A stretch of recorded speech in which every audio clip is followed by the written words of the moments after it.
SN live, सच सबसे आगे। जी अभी आप लोग उसामा साहब से मिलने आए क्या? देखिए, हम लोग अभी उसामा भाई से मिलने आए थे। मरहूम शहाबुद्दीन साहब की रमज़ान के महीने में वफ़ात हो गई थी। हम उनके परिवार और उनके खराज अक़ीदत में आए थे, खराज अक़ीदत पे श्रद्धांजलि पेश किया है। और जिस तरीके से शहाबुद्दीन साहब के साथ तिहाड़ जेल से लेकर और हॉस्पिटल तक जो घटना घटी, इलाज के अभाव में उनको मार दिया गया और उनके बॉडी को बिहार नहीं लाने दिया गया। कहीं ना कहीं सरकार एक साजिश थी और पोस्टमार्टम की रिपोर्ट भी अभी नहीं आई है। एक साजिश के तहत उनके साथ जो घटना घटी है उसकी जांच हो और हम लोग, हमारी पार्टी मरहूम शहाबुद्दीन साहब के परिवार के साथ उनके साथ खड़ी है और हम लोग की जहां भी उनको ज़रूरत होगी हम लोग उनके साथ खड़े हैं। क्या लग रहा है सरकार ने बॉडी नहीं आने दिया, लेकिन नेता तेजस्वी यादव ने भी प्रयास किया? देखिए, प्रयास, एक बात हम जानना चाहते हैं, वो कह रहे हैं कि क्या प्रयास किए भाई? वो जनता के सामने आना चाहिए ना। आपके नेता थे, इतने बड़े लीडर थे, एक समय में एक अहम रोल हुआ करता था सरकार बनाने में। आपने क्या प्रयास किया वो तो जनता देख रही है ना।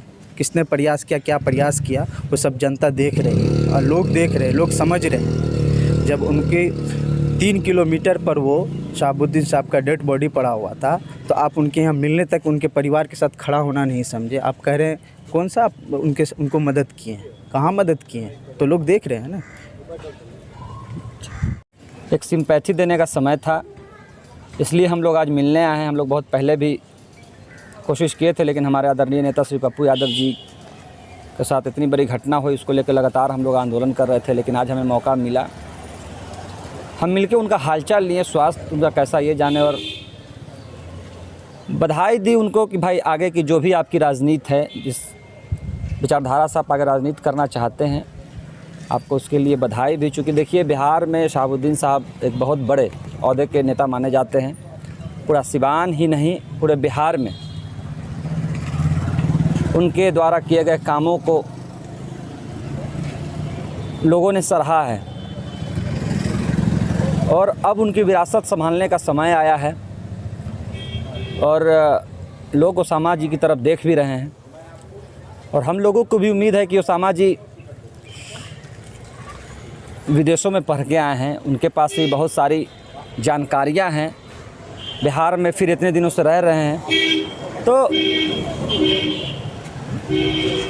उनसे बखूबी मुझे लगता है कि शहाबुद्दीन साहब की जो सत्ता है बहुत अच्छे से वो संभाल सकते हैं और फिर से सिवान को विकास की ओर ले जाने में वो अपनी अहम भूमिका निभा सकते हैं।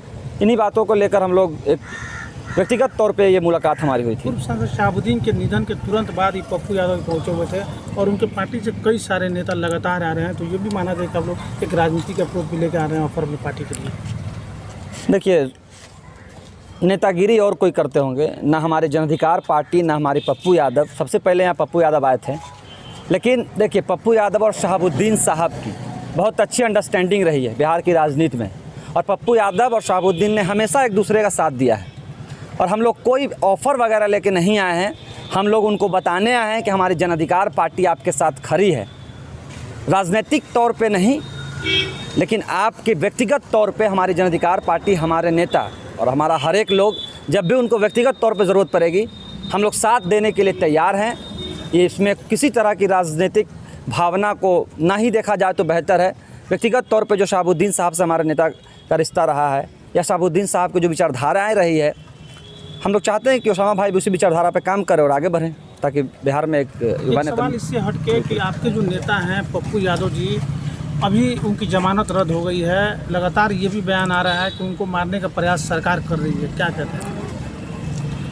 देखिए, हम लोगों ने सबक लिया शहाबुद्दीन साहब के साथ जो घटना घटी, और सिर्फ जन अधिकार पार्टी नहीं, पूरे बिहार ने सबक लिया कि जो सरकार के आंख में आंख डालकर न्याय मांगने का काम करेगा, उनसे लड़ने का काम करेगा, शहाबुद्दीन साहब के साथ जो घटना घटी वो घटना और भी लोगों के साथ घटेगी। और इसी संदर्भ में पप्पू यादव की गिरफ्तारी की गई थी, लेकिन बिहार के लोगों ने ये शहाबुद्दीन साहब से सीख लिया था, इसलिए बढ़ चढ़ कर लोगों ने सरकार के खिलाफ सड़क पे उतरकर ये चेताने का काम किया कि अगर पप्पू यादव को कुछ हुआ तो फिर सरकार को ये बिहार की जनता माफ़ नहीं करेगी